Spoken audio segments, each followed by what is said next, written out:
Gnocchi rosolati super croccanti con pesto di cime di rapa e pecorino. Dovete troppo provarli! Iniziamo dalle cime di rapa, prendiamo le foglie e useremo proprio queste per fare una sorta di pesto super saporito. Le andiamo semplicemente a staccare cercando di non prendere tanto gambo. Non vi preoccupate, non lo sprecheremo, lo andremo poi a far saltare in padella. A questo punto le andiamo a sbianchire, il che significa andarle a cuocere in acqua bollente salata per pochissimo tempo, circa 30 secondi, e poi subito in acqua e ghiaccio. Questo ci permetterà di ottenere di fatto un pesto verde brillante, bellissimo.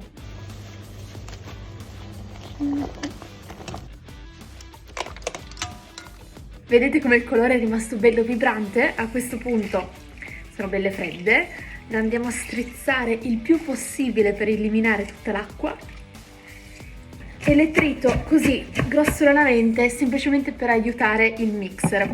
Quindi appunto vado ad aggiungerle all'interno di un frullatore, anche un frullatore di immersione andrà benissimo, una puntina di aglio e si sa che cime di rapa chiamano acciughe, quindi 2 filetti, un cucchiaio di pecorino, qualche lacrima di succo di limone che non solo sgrassa un po', ma ci aiuta anche questo a mantenere un colore bello vivo. E infine, trattandosi di pesto, non può mancare una dose generosa di olio extravergine. Aggiungo giusto una goccia dell'acqua in cui abbiamo cotto le cime di rapa perché voglio ottenere sì un pesto ma leggermente più fluido. Il colore è bellissimo.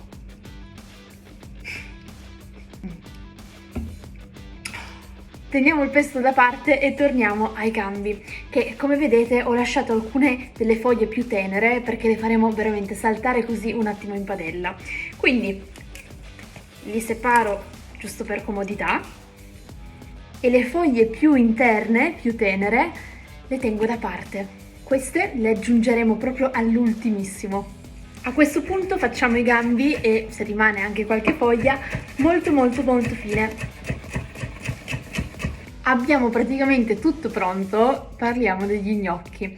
Io vado a usare questi semplicissimi che si trovano già pronti al supermercato.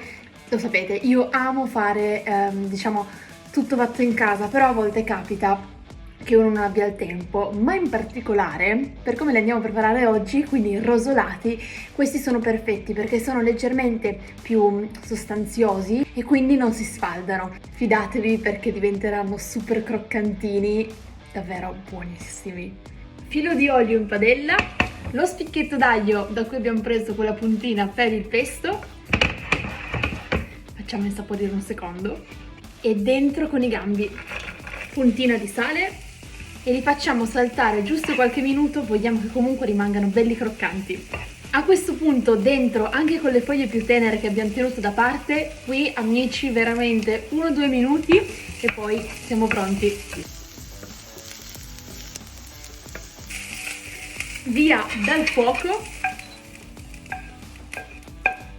e nella stessa padella andiamo a rosolare gli gnocchi, noce di burro e dentro gli gnocchi.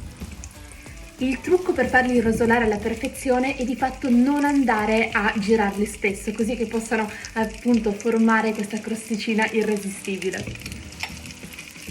Cerchiamo di non sovrapporli, abbassiamo il fuoco e li facciamo rosolare piano piano, andiamo anche a coprire così che si cuociano di fatto all'interno, però dovranno risultare belli dorati all'esterno. Lascio comunque leggermente aperto il coperchio così che l'eventuale vapore in eccesso possa uscire. Controlliamo il livello di doratura, direi che ci siamo. Possiamo dare una spadellata, alzare leggermente la fiamma, coperto appena, ancora 3 minuti e direi che ci siamo. Riaggiungo in padella giusto da scaldare un secondo i gambi, una saltata veloce e ci siamo. Impiattiamo così una punta di pesto alla base, così da sporcare il piatto, gli gnocchetti super croccanti.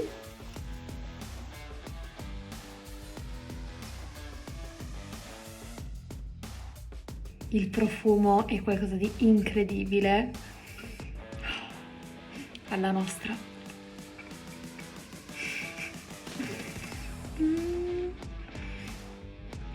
croccantini fuori. Che poi fatemi dire, questi non solo sono perfetti se vogliamo fare un primo piatto un po' diverso dal solito, ma anche così un assaggino, un antipasto o messo al centro della tavola per un aperitivo con qualche stuzzichino.